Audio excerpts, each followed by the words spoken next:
Hey everyone, and welcome to Comic Breakdown. If you're new to the channel, please be sure to hit that subscribe button and like this video if you enjoy the content that we have coming out. And today we are going to be diving into 10 of Swords, part 9 of 22. This will be Excalibur, issue number 13. Now, if you guys have not been following the 10 of Swords line, I have a playlist set up so you guys can watch everything that has come out so far. Get yourself all completely caught up on the 10 of Swords event. Now, today's issue drops us in with Captain Britain, both Brian and Betsy. And I'm really excited to get into this. You know, it's all building up for our giant Mortal Kombat style tournament that's going on. But before we dive into this issue, I do want to clarify one thing because I've seen some people talk about it. Now, the 10 of Swords event, I know it is written X of Swords, but for those that don't know, the X is a Roman numeral for 10.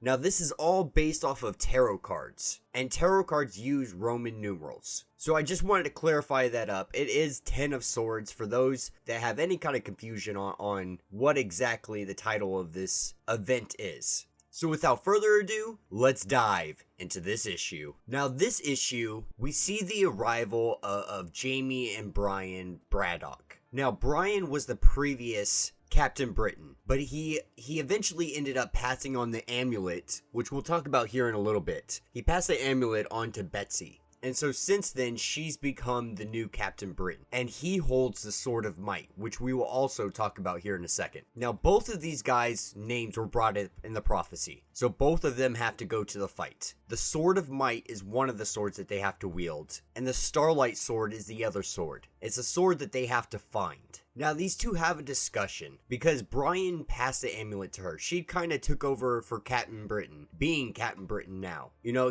at one point he was so angry and hurt, he just couldn't hold on to the amulet anymore. He couldn't be Captain Britain. And he's kind of hinting here that he wants the amulet back and wants to give the Sword of Might to her. Now, to understand this, for those that don't follow Captain Britain, the Sword of Might was said to have been forged in the fires of creation and tempered by the powers of the universe.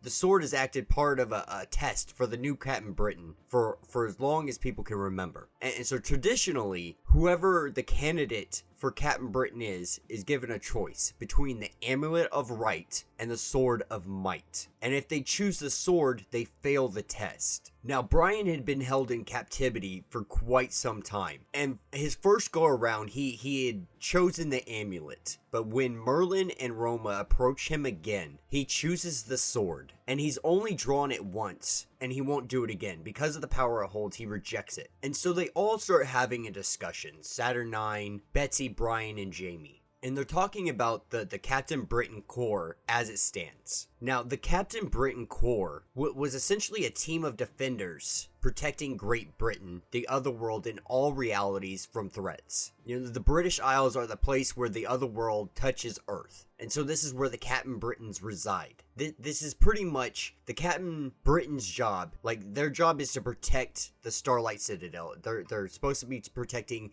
the endless doorways to the Omniverse. And they're only at the Starlight Citadel for 2 occasions: justice or defense. So if they're going to hold trial against one of the other Captain Britons from whatever multiverse, they all come to the Starlight Citadel to do so. Or if the Starlight Citadel is under attack, then they also come there. And that's where the Captain Britain Corps fell. And ever since then, Saturn IX's priestess, if you will, have been defending the Starlight Citadel. And though there are a few members of the Captain Britain Corps remaining, none of them took the path, the traditional path of Captain Britain. So in Saturn IX's eyes, all of them are just nothing equivalent to what a Captain Britain should be. And you can tell this. Saturn IX, it just has complete distaste for Betsy. You know, and the argument just gets so heated because she's just dismissing her and the rest of the Captain Britain Corps as nobodies. And so she goes off to find this starlight sword that they've been going on about. And Brian follows after her. And really, Betsy's just like, stop following me. And draws her sword out and is ready to duel him. Like, she just doesn't want to hear anything he has to say. Because she knows exactly why he's here. He wants the amulet, and she's not willing to give it up. You know, this is something that she's found great pride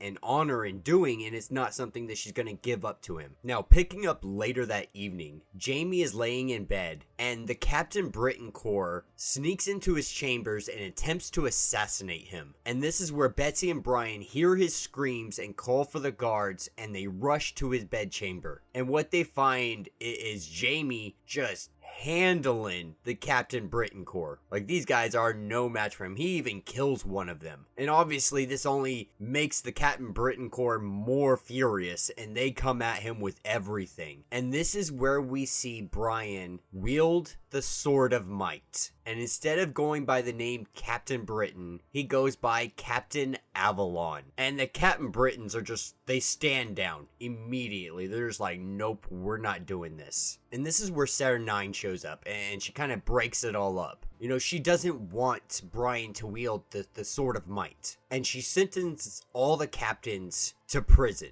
to include Betsy. And the amulet around her neck, she destroys. Now, sitting in her cell, Betsy telepathically communicates with the other Captain Britons. And she goes to make her escape. And this is where Jamie taps into her, and they're telepathically talking, and he tells her to leap out the window, and they take off on a griffin to rescue the rest of the Captain Britons. Now, while all this is taking place, Brian and Opal are in her chambers, and she reveals, you know, that the amulet wasn't really important, so her breaking it really didn't matter. You know, it was a relic from back when Merlin and Roma used it to choose the captain, but now that they don't need that to choose the captain anymore, it doesn't really matter. And this is where we see her pull out the Starlight Sword. And this is where she offers the Starlight Sword to Brian to be the knight of the Starlight Citadel. Now, the Starlight Sword is kind of unique. The Starlight Sword was crafted from a piece of the Starlight Citadel itself. The building that houses the countless doorways to each reality.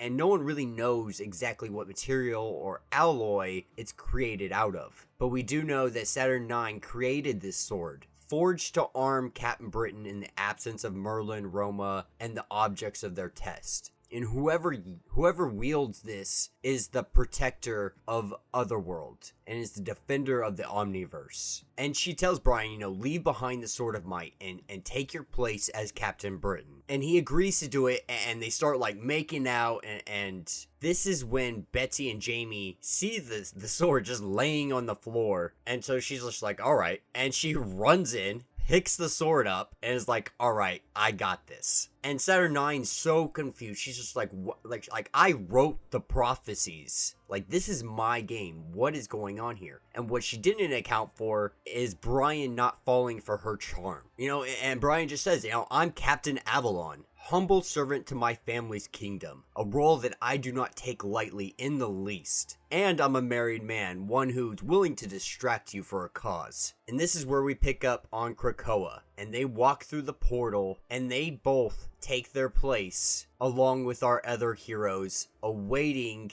the final confrontation. And that will be the end of this issue. So let me know what you guys think. You know, this is a big build-up issue, so I have no issue with it, you know. And that's what it's been the last couple weeks when it comes to the Ten of Swords event. It has literally been a lot of build-up, and I really hope that all this is going to pay off. You know, we're seeing all of them find their swords and take their place. Some of them are having a little harder time getting their swords than others, as we saw with like Wolverine and things of that nature. But it's been really, really interesting to see the background, to see these swords created, to see, you know, Annihilation and Apocalypse's wife and children. You know, these are just really awesome things that I've really been enjoying. It's what's keeping me in the comic. But yeah, let me know what you guys think. Are you guys enjoying the Ten of Swords? You know, what's been your favorite issue so far? What are you enjoying the most out of this? I personally, you know, I gotta say the storyline has been my favorite so far. The artwork in these comics is spectacular. You know, let's not pretend like it's anything short of great artistry. But the writing in this, the story building in this has